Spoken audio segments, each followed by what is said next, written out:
आरक्षण मांगोगे तो बुलडोजर का डर दिखाएंगे, रोजगार मांगोगे तो बुलडोजर का डर दिखाएंगे, शिक्षा मांगोगे तो बुलडोजर का डर दिखाएंगे। वो बुलडोजर का डर असल में अगर किसी को दिखाया जा रहा है तो मांग करने वाले लोगों को ही दिखाया। गलत है। हर दिन कुचलते हैं संविधान को, कही गई बातों को हर दिन कुचलते हैं। और क्या करते हैं लोग, ये सावरकर को वीर बना दे। अरे माफी वीर को वीर बनाने का काम, अगर इतिहास को बदलने का काम कोई करने वाली पार्टी और इस समय पर सत्ता में बैठे हुए लोग हैं, तो नौकरी अगर कोई पाता था तो किसान और मजदूर का बच्चा पाता था। अगर किसी ने इस चीज में भी सबसे बड़ी चोट देने की काम की है तो इस सरकार ने करने का काम है। बहुत सारे लोग लालच और डर में पीछे जाकर छुप गए हैं इस समय, इसलिए ध्यान रखना। इसलिए थाली बजा रहा था क्योंकि थाली बजाने में देश के व्यक्ति तानाशाह ने डरा कर रखा हुआ था, तो लोग ताली बजा रहे थे, थाली बजा रहे थे। ये जो अमृत महोत्सव बनाया जा रहा है, ये भी एक तरीके से गरीब, गुरबा, लाचार, किसान, बेबस लोगों के मुद्दों को उन लोगों से इस समय हटाने के लिए, ध्यान हटाने के लिए किया जा रहा है। क्या भाजपा में रहते हुए किसी की हैसियत है कि कोई आरक्षण पर बात कर दे?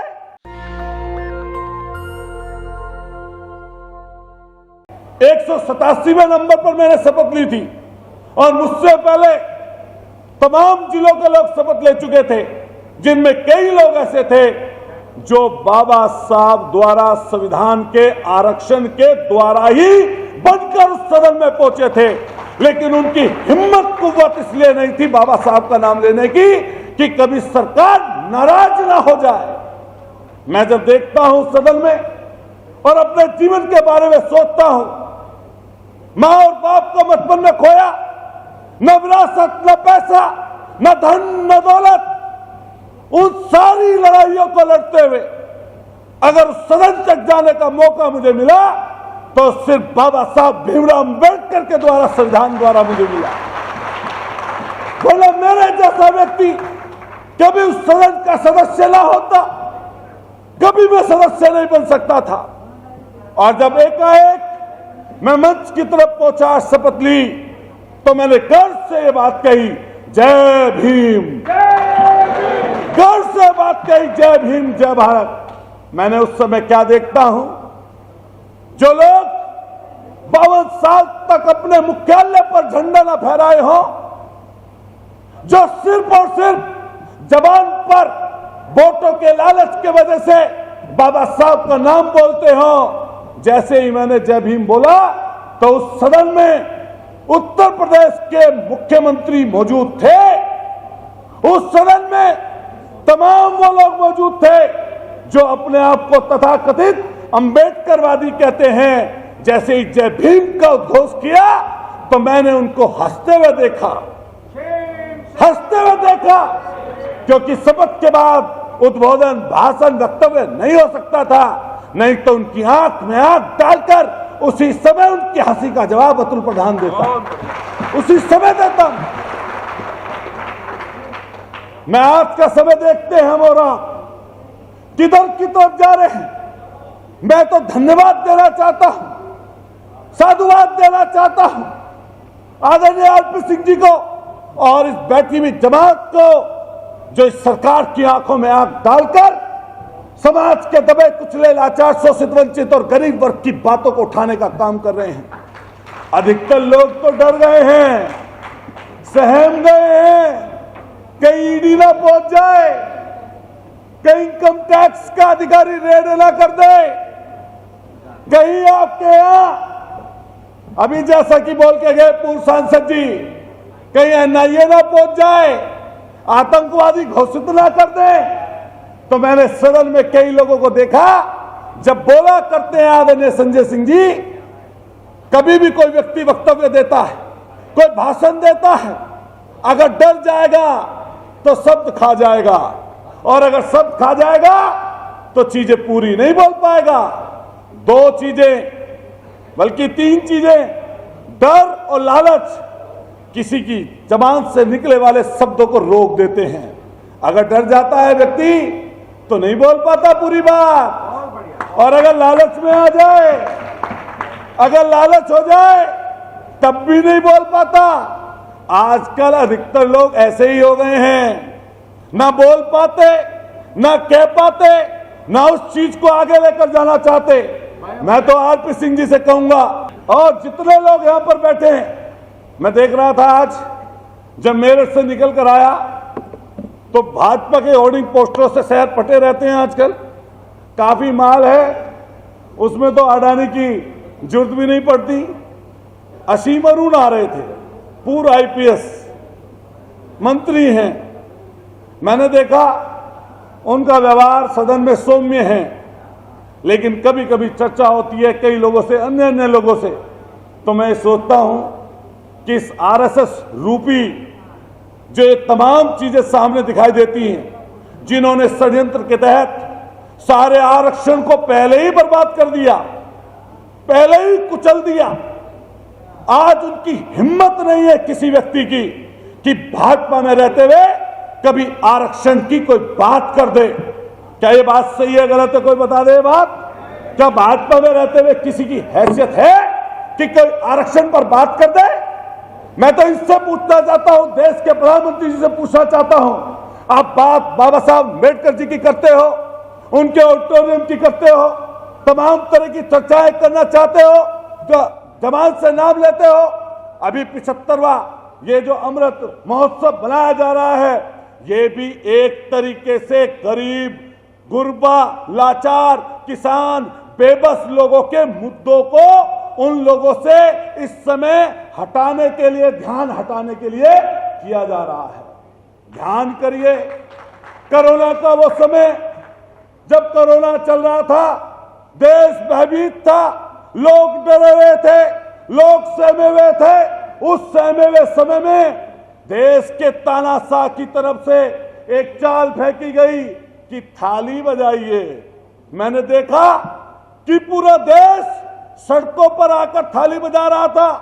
इसलिए थाली बजा रहा था क्योंकि थाली बजाने में देश के व्यक्ति तानाशाह ने डरा कर रखा हुआ था, तो लोग ताली बजा रहे थे, थाली बजा रहे थे। उसके बाद में अंधेरा कायम करने के लिए कहा गया। मेरा जहां घर है उसके पीछे दलित बस्ती है, वहां पर एक सरकारी कर्मचारी है, मेडिकल में जॉब करते हैं। तो जब लाइट बंद करने के लिए कहा गया तो मैंने अपनी गुमटी की ऊपर वाली लाइट भी उस दिन जला ली। मैं ऊपर गया, मैंने देखा पीछे का घर अंधकार में था। मैंने चिल्लाया। मैं इसलिए कहना चाहता हूं, बहुजन समाज के लोग या उसके लिए काम करने वाले लोग यहां पर बैठे हैं, उन्हें समझाने की जरूरत है, बताने की जरूरत है, क्योंकि लोग डर कर और लालच में दूसरी तरफ चले जा रहे हैं। मान्यवर काशीराम जी ने जो बात कही थी, इकट्ठे हो जाओ दलितों, इकट्ठे हो जाओ पिछड़ों और अकलियत के लोगों, और देश की सबसे बड़ी गद्दी का सपना देखने वाले, दिखाने वाले मान्यवर काशीराम जी, जो आज हमारे बीच में नहीं है। बहुत सारे लोग लालच और डर में पीछे जाकर छुप गए हैं इस समय। इसलिए ध्यान रखना, ये जो समाज है, ये जो आपकी एकता है, जो उसकी चर्चा में कर रहा था, जो कर बताना चाहता हूं, मैंने चिल्ला कर कहा, रमेश नाम है उनका, कि रमेश जी कहाँ हो आप? उनका बेटा है राहुल। मैंने राहुल को नाम लिया, वो ऊपर आए। मैंने उनसे पूछा कि आप तो बाबा साहब को मानने वाले हैं, क्या आप भी उसके टीवी पर दिखाए बहकावे में आ गए, जो रोजाना झूठ बोला करते हैं? तो उन्होंने कहा, नहीं मेरी बात नहीं है, बच्चे कह रहे थे कि सब बंद कर रहे हैं लाइट, तो हम भी बंद कर दें। बताओ, ये विडंबना है। अगर इस दल की तरफ हम चलेंगे, इस तरह की बातें करेंगे और डर जाएंगे और लालच में आ जाएंगे। अभी मैं पूर्व सांसद जी ने एक बात कही कि कुछ भी हो, कैसा भी हो, अगर घर में लेटा हूं तो घर में, अगर तिहाड़ में भी लेटना पड़ेगा, मैं अपनी बात से पीछे नहीं हटूंगा। अभी यही बात आदरणीय संजय सिंह जी कह रहे थे, अरे जो करना है सरकार कर लेना, यही बात अभी बोली। मैं चाहूंगा, मैं बधाई देना चाहता हूं बारंबार आपको कि आपने जहां संसद को जो लोग होते हैं वहां पर बैठे हुए 80-85% लोग अरबोपति आ गए हैं उसमें भी, वहां पर हिम्मत और कुव्वत नहीं है। मैं तो वो देख रहा था आपका सीन, जिसमें आपने सेंट्रल हॉल में इस तानाशाह की आंखों में आंखें डालकर और पर्चे सामने खड़ा होकर दिखाने का काम किया, शायद और कोई दूसरा व्यक्ति नहीं कर सकता था। और बधाई देना चाहता हूं आरपी सिंह जी को कि आप लोगों ने इतने लोगों को इकट्ठा किया। और हम भी वादा करते हैं, अब जो ये प्रोग्राम हो रहा है, हमारे बहुत सारे आदरणीय प्रधान जी लोग, आसपास के लोग बैठे हैं यहाँ पर, हम लोगों को ये वाले प्रोग्राम राज्य स्तर पे अलग अलग स्टेट्स में अलग अलग मजबूती से करने चाहिए। और अभी बरसात का समय है, हमारे पश्चिमी उत्तर प्रदेश में लोग फ्री भी हैं। आरपी सिंह जी, आप समय रख लीजिए, सब लोगों को बुलाइए पश्चिमी उत्तर प्रदेश में। और मेरा मन है हम लोग भी जाएंगे जिले जिले और कोशिश करेंगे कि इस आंदोलन को कैसे आगे बढ़ाया जाए। ये बड़ी लड़ाई हम सब लोगों को मिलकर लड़नी पड़ेगी। और हम वादा और भरोसा अपनी तरफ से दे सकते हैं कि सदन में हम लोग पहुंचे हैं। मैं भी चर्चा इस चीज की कर रहा था, लोकसभा और राज्यसभा में, संसद के दोनों सदनों में तो सत्र चलता है लंबा, लेकिन अगर उत्तर प्रदेश की बात करें तो हमारा बजट सत्र ही 9 दिन का कुल चला और अब चलेगा ही नहीं। मानसून सत्र के नाम पर छोटा मोटा कोई आपके बजट लेकर आएंगे तो 4 दिन चलेगा। लेकिन मेरा वादा है आप लोगों से कि जब जब हम लोग उस सदन में बोलेंगे तो सामने वाले के पद और ओहदे से डर कर नहीं बोलेंगे, उनकी आंखों में आंखें डालकर उनसे सारी चीजें किसानों की, नौजवानों की बोलने का काम करेंगे। आज का समय है, आपने कई मांगे रखी हैं, जायज मांगे हैं, लेकिन मैं तो ये बात कहता हूं कि आउटसोर्सिंग की बात हो, आपके ठेके प्रथा की बात हो, ये तो चल चुकी और लगभग कोई जगह नहीं बची। अभी अग्निवीर पर बोले थे, मैंने सुना था, जो भी संसद में लोग बोला करते हैं, खासतौर से आप बोलते हैं संजय सिंह जी, तो हम लोग सुनते हैं, देखते हैं कि कैसे क्या चीज हो रही है। आपने अग्निवीरों पर जब बोला, 32 साल से जो लोग नौकरी कर रहे थे, तीनों सेनाओं का भी राजनीतिकरण इन लोगों ने कर दिया। सारे अध्यक्ष, तीनों अध्यक्ष बैठकर जो 32 साल की नौकरी करे हुए लोग थे, वो 4 साल की नौकरी की पैरवी कर रहे थे, डिफाइन करने आए थे सरकार को।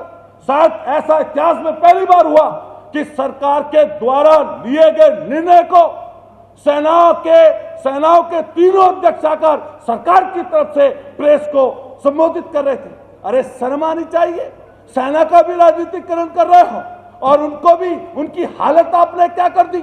हमारे किसान और मजदूरों के बच्चे अगर सेना में जाते थे तो जवान की नौकरी अगर कोई पाता था तो किसान और मजदूर का बच्चा पाता था।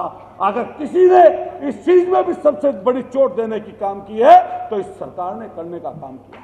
हालांकि कई लोग बोल सकते हैं दलगत बात, राजनीति से संबंधित बात, अगर राजनीति ही नहीं होगी तो आप खत्म समझिए अपने आप को। तो कई लोग कहते हैं कि राजनीति की बात की, अगर राजनीति की बात ना करें तो कैसे होंगी चीजें, कैसे लाई जाएंगी।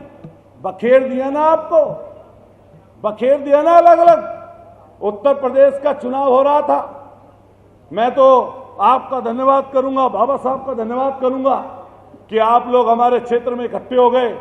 अगर ऐसे इकट्ठे हो गए होते तो कोई उत्तर प्रदेश में इनकी सरकार बदलने से रोक नहीं सकता था। क्या रुक जाती? क्या नहीं रुकती? इनकी सरकार बदलनी तय थी, लेकिन नहीं हो पाया ऐसा। अभी बहुत बड़ी लड़ाई है। अभी बोलकर गए, अपनी बात को समाप्त करने से पहले कहना चाहता हूं कि 2024 की लड़ाई है, लड़ाई बहुत बड़ी है। सोचिए, समझिए और सोच समझ कर निर्णय लीजिए। और कई बार संगठनों की जब बात आती है, मैं आदरणीय आरपी सिंह जी को धन्यवाद करूंगा, आपने बेबाकी से आदरणीय संजय सिंह जी से अपनी बात रखी। हम लोग वादा और आपको भरोसा दे सकते हैं इस चीज का कि आने वाले समय पर कितनी भी बड़ी लड़ाई क्यों न लड़नी पड़े, हमने भी अपना मन बना रखा है, ये सब जानते हैं। 60-62 मुकदमे हम पर भी हैं, सब आंदोलन और संघर्ष के हैं। कोई शायद होगा जो इधर का उधर तक, आप तो बहुत अच्छी तरह परिचित हैं, हर कदम पर इन्होंने मुकदमे ना लिखे हों। मैंने कि और लिख दो 60-62, अगर तुम हमारा विचार बदल के दिखा दो तो हम मान लें हम बात। भाई बात यही तो है। अभी बहुत अच्छी बात, क्योंकि संजय सिंह जी बैठे हैं, अभी बहुत अच्छी बात की इन्होंने कि सबसे ज्यादा क्या करेंगे, मेरा घर छीन लेंगे। अभी बोलेंगे कि मेरे पास जो वो छीन लेंगे। अच्छा छीन लो, अच्छा घर से बेदखल कर दो, जो गांव में मेरी जमीन है उसको भी खत्म कर दो, मेरी जबान को रोक कर दिखा दो। यही बोलेंगे हम भी। अरे मैंने तो मैं बताऊं आरपी सिंह जी, जब अभी पिछले दिनों आंदोलन हम लोगों ने उतना बड़ा नहीं किया 3-4 महीने में, लेकिन मैंने, मेरी 2 बहनें हैं, एक प्रोफेसर हैं बड़ौत में, केमिस्ट्री की प्रोफेसर हैं, हमारे बहनों भी गौतम बुद्ध यूनिवर्सिटी में प्रोफेसर हैं। तो हमारे मम्मी पापा बचपन में एक्सपायर हो गए, तो मैंने अपनी बहनों से, दोनों से बात की कि लड़ाई बहुत बड़ी है, अगर कोई दिक्कत आ जाए तो बच्चों की परवरिश का काम तुम्हें ही करना है, बच्चों की परवरिश का काम तुम्हें ही करना है। क्यों बोली वो बात? हमें पता है बात, जब बुलडोजर चलता है, मैंने कई जगह बात कही है कि किसी घर में रहने वाला कोई एक व्यक्ति नहीं होता, एक ही घर में दूसरा भाई भी हो सकता है, बूढ़े माँ बाप भी हो सकते हैं, इनोसेंट बच्चे भी हो सकते हैं, एक पीढ़ी पहले बना हुआ घर भी हो सकता है। लेकिन ये बुलडोजर वाली कल्चर, जब मैंने देखा कानपुर में बुलडोजर चल रहा था, दूसरी अलग अलग जगह पर लोगों का अतिक्रमण हो रहा था, हम और आप दूर बैठकर हंस रहे थे और खुशी मना रहे थे हिंदू और मुसलमान के नाम पर। लेकिन ये ध्यान रखना दोस्तों और भाइयों, बड़े बुजुर्गों, वो बुलडोजर का मुंह कब आपके घर की तरफ हो जाएगा, ये बहुत बड़ी बात नहीं है। आरक्षण मांगोगे तो बुलडोजर का डर दिखाएंगे, रोजगार मांगोगे तो बुलडोजर का डर दिखाएंगे, शिक्षा मांगोगे तो बुलडोजर का डर दिखाएंगे। वो बुलडोजर का डर असल में अगर किसी को दिखाया जा रहा है तो मांग करने वाले लोगों को ही दिखाया जा रहा है। अरे गुंडे और बदमाशों को जो चाहे आप कर लो, जो चाहे चीज कर लो, लेकिन हम लोगों को आपको समझना पड़ेगा कि जो तानाशाही वो करने पर उतारू हैं, सारी चीजें, अभी संविधान की हम लोग बात कर रहे थे, संविधान की चर्चा लगातार लोग करते हैं, वो भी करते हैं, हम भी करते हैं, लेकिन संविधान लागू तो है, लेकिन इन लोगों ने उसको ताक पर उठाकर रख दिया। क्या बताओ ये बात सही है गलत है? हर दिन कुचलते हैं संविधान को, कही गई बातों को हर दिन कुचलते हैं। और क्या करते हैं लोग? ये सावरकर को वीर बना दे, वीर बना दे। अरे माफी वीर को वीर बनाने का काम, अगर इतिहास को बदलने का काम कोई करने वाली पार्टी और इस समय पर सत्ता में बैठे हुए लोग हैं तो यही लोग हैं। और ध्यान रखना, आप और हम ये बात करते रहेंगे और चीजें छीनते रहेंगे। इसलिए इकट्ठे हो जाएं और जगह जगह सम्मेलन करें। आप आरपी सिंह जी जब तय कर देंगे हम लोग लग जाएंगे और बड़ी संख्या में लोगों को इकट्ठा कर करके इस चीज की तरफ लेकर चलेंगे। मैं फिर पुनः आप सब लोगों को दिल की गहराइयों से धन्यवाद भी दूंगा और बधाई भी दूंगा कि आपकी बदौलत इतने सारे लोगों से रूबरू होने का मौका मिल गया। जब भी कोई इस तरह की स्टेज पटल होते हैं, इनसे चीजें बनती हैं, निकलती हैं। कई बार लोग चर्चा करते हैं अलग अलग दल की, संगठनों की, पार्टियों की, लेकिन अगर ये संविधान नहीं रहेगा, न कोई दल बचेगा, न कोई पार्टी बचेगी और न कोई गरीब बचेगा। ये सबको खत्म करना चाहते हैं, गुलाम बनाना चाहते हैं। इसलिए हम सब लोगों को इकट्ठा होना पड़ेगा, एकजुट होना पड़ेगा। भटकाव जितना शेड्यूल कास्ट या आदिवासी में है, उससे 10 गुना भटकाव ओबीसी वाले लोगों में है। ये कोई झूठ वाली बात नहीं है। आप देख लीजिए कहीं मंदिर मस्जिद की लड़ाई अगर किसी के गले में डाली हुई है ना, इन्हीं सब लोगों के गलों में डाली हुई है। सब कुछ छीन रहे हैं, लेकिन वही बात है। टीवी पर डिबेट में सब लोग देखते होंगे बार बार, हालांकि जो ताकतवर और नॉलेज वाला व्यक्ति होता है उससे डर जाते हैं। आपके सामने धनंजय सिंह जी कई बार नहीं बोलते, एंकर और ये लोग, लेकिन बाकी अगर कोई आता है उठा के ले आते हैं। पहले हमारे बचपन में गांव में एक वो लड़ाई होती थी, पिल्लों को ऐसे लड़ा देते थे और की करके दोनों लड़ते रहते थे। देखा था, सब बहुत जानते होंगे, हम तो सब गांव देहात के आदमी हैं। अब टीवी चैनल पर हिंदू मुसलमान के नंबर पर ऐसी तो डिबेट है, नाम पर ऐसी चल रहा है सब कुछ। खैर, बहुत बहुत आपका सबका शुक्रिया, बहुत धन्यवाद। नेशनल दस्तक की आपसे गुजारिश है कि अगर इसको बचाना चाहते हैं तो नेशनल दस्तक को सब्सक्राइब करने के लिए रेड कलर के सब्सक्राइब बटन को दबाएं, फिर बेल आइकन की घंटी दबाएं, नेशनल दस्तक को बचाने के लिए बहुत जरूरी है कि हर खबर को शेयर करें, लाइक करें, कमेंट जरूर करें।